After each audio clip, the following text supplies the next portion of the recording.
हिंदू शास्त्रों के अनुसार अब तक 3 युग सतयुग, त्रेता युग और द्वापर युग बीत चुके हैं। जो चल रहा है वह कलयुग है। पुराणों के अनुसार कलयुग के साथ ही दुनिया समाप्त हो जाएगी। कलयुग में धरती पर अन्य युगों से ज्यादा अधर्म और पाप बढ़ता जाएगा। शास्त्रों में बताया गया है कि भविष्य में धरती पर कलयुग इससे भी ज्यादा भयंकर होगा। कलयुग में ही मनुष्य अपने कर्मों का फल भुगतेंगे और बेमौसम बारिश, आंधी, तूफान, जल संकट का सामना करेंगे। आइए जानते हैं पुराणों में कलयुग को लेकर क्या भविष्यवाणियां की गई हैं। भगवान श्री कृष्ण ने गीता में बताया है कि धरती पर 4 युग होंगे: सतयुग, त्रेता युग, द्वापर युग और कलयुग। सतयुग में धरती पर धर्म का बोलबाला था। त्रेता युग में धर्म के साथ साथ अधर्म भी चलन में आया।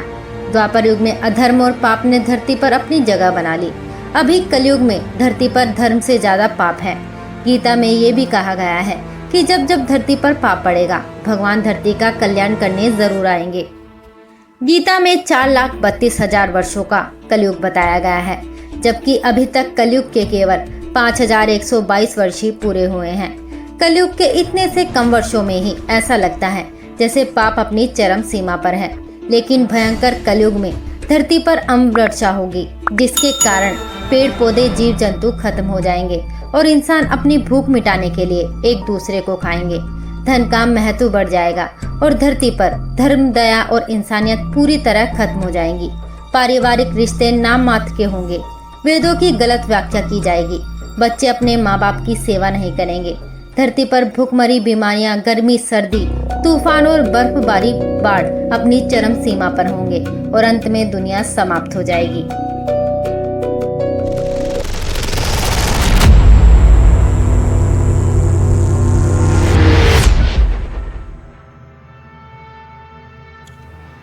हिंदू धर्म में वेद और पुराणों में 4 युग बताए गए हैं। माना जाता है कि सतयुग में स्वयं देवता, किन्नर और गंधर्व पृथ्वी पर निवास करते थे। सतयुग के बाद आया त्रेता युग। इस युग में भगवान श्री राम का जन्म हुआ।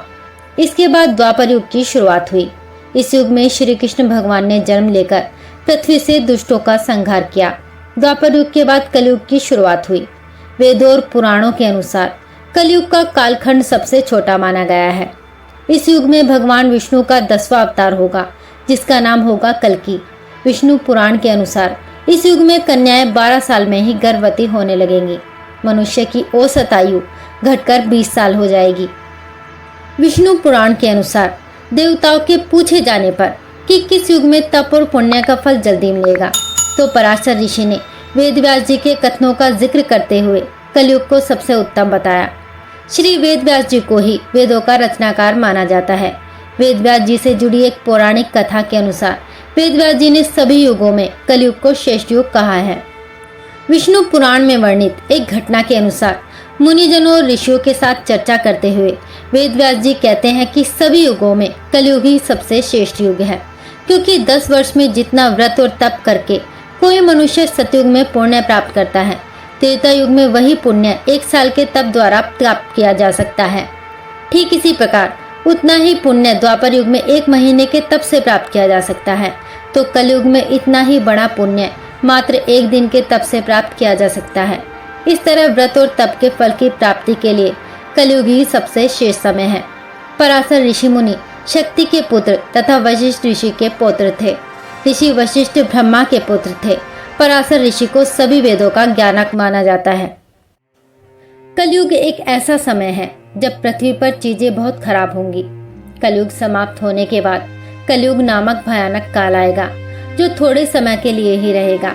इस समय के दौरान इतने पाप होने लगेंगे कि इंसान आपस में ही लड़ने झगड़ने के लिए तैयार रहेंगे। पृथ्वी पर कोई ईश्वर नहीं होगा और मनुष्य बिना किसी नैतिक मूल्यों के रहेंगे।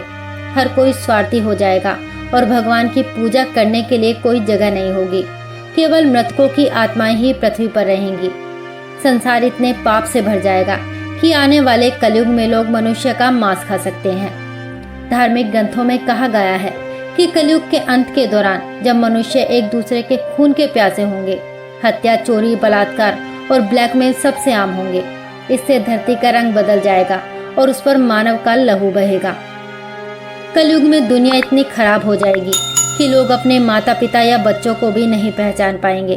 माता पिता की मृत्यु के बाद बच्चे अपने माता पिता की आत्मा की शांति की प्रार्थना भी नहीं करेंगे।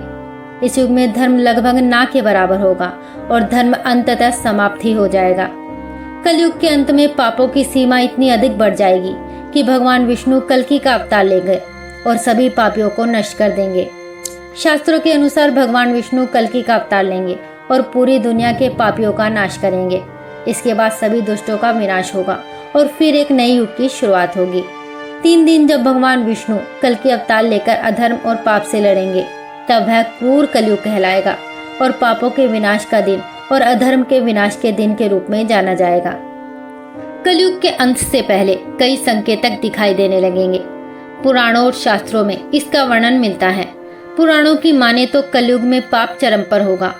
लोग एक दूसरे को गाली देंगे, सभी देश आपस में लड़ने को तैयार हो जाएंगे, एक दूसरे के इलाके पर कब्जा कर लिया जाएगा और इंसान और जानवर दोनों पर ही अत्याचार होगा। वातावरण पूरी तरह से दूषित हो जाएगा, धरती रहने लायक नहीं बचेगी, पानी पीने के लिए अनुपयुक्त हो जाएगा और खाने के लिए कुछ भी नहीं होगा।